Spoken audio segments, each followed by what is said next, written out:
Now, up for debate, Alexis, this week it was again about the Minnesota Wild's performance based on preseason expectations.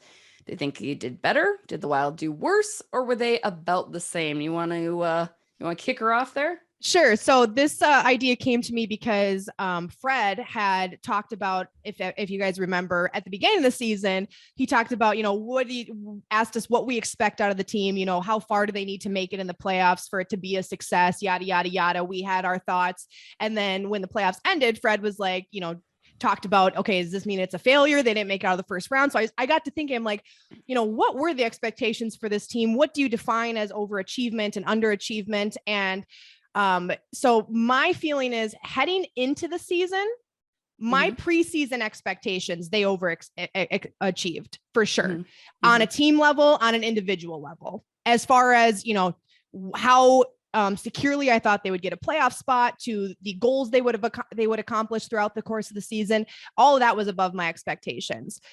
Once the season ended, my expectations for what I could perceive them to achieve, they underachieved that. So if we're going off of how I phrased the question, my preseason expectations overachieved. But for sure, once you saw what this team did going into the playoffs, I think everybody was disappointed with the way things ended. So that's what I'll say. And again, expectations and overachievement and underachievement, a lot of that is subjective and how you view things.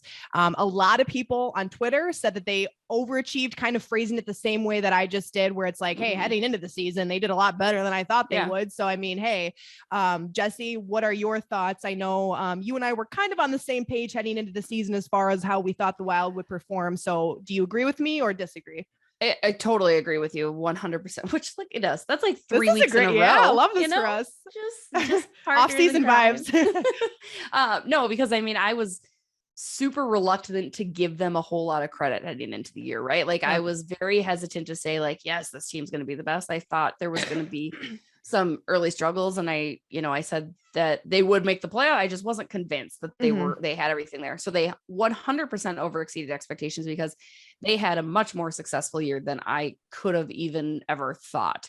But you're absolutely right. And I know we talked about this at the player meetings too. It was a failure because for a team that did so well during the regular season to get knocked out in the first round to a team that you could beat, it's a successful regular season, but it's a failure as a whole because of the postseason. And I do give general manager Bill Guerin credit by reminding people like this was a heck of a regular season, like, not to just be little PR bubble happy, but the records that they broke and the success of individuals and as a team, that can't be lost either. And that can't be forgotten. So it still was a good exceeding expectations regular season, but with the postseason disappointment being so familiar for Minnesota fans, it was a letdown there for sure. So just like you said, Alexis, preseason 100% exceeded expectations, but overall, I think, definitely a letdown. And I think, the other thing is you can't set the bar that high and then not perform at that level. If you're going to play like that, you better keep playing like that. You're a professional. You've made it at this point in your career. As a whole, the team has done this, this, and this. As individuals, you guys have done this, this, and this. You can't put the bar there and then let everybody down again. And I think that's where the disappointment comes in. If they would have performed subpar throughout the season or average or been a bubble team, made the playoffs and lost in the first round, everyone would have been sad, but they've been like, okay, well, they didn't play that great in the regular season either. It's the fact that they set the bar so high and then came out with so much of the same in the postseason. That is what's disappointing. And I think at the beginning of the season, we so quickly set our expectations higher once we saw how they started playing. I think after the first month and a half of Minnesota Wild hockey in the regular season, people really felt this team was different. And they only continued to prove that throughout the regular season as the season went on. You could even talk about, look at how disappointing their slump was in February. People were losing their minds because they had played so incredible all year that 1 month of bad hockey was like the end of the world to Wild fans. And that's saying a lot because we've had seasons before where we've seen that and people have been disappointed, but it's been like, oh, okay, whatever. This year they were like, this is unacceptable.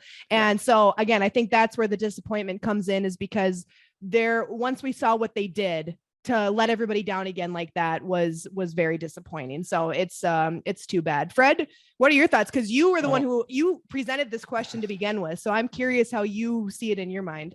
I think for Wild fans, it's just more of like, there's not progress. Sure. Like it was fake progress. But to me, at the end of the season, there were a ton of alarm bells going off. That's like, this isn't a team that's actually made right, or is not doing the things that they needed to do.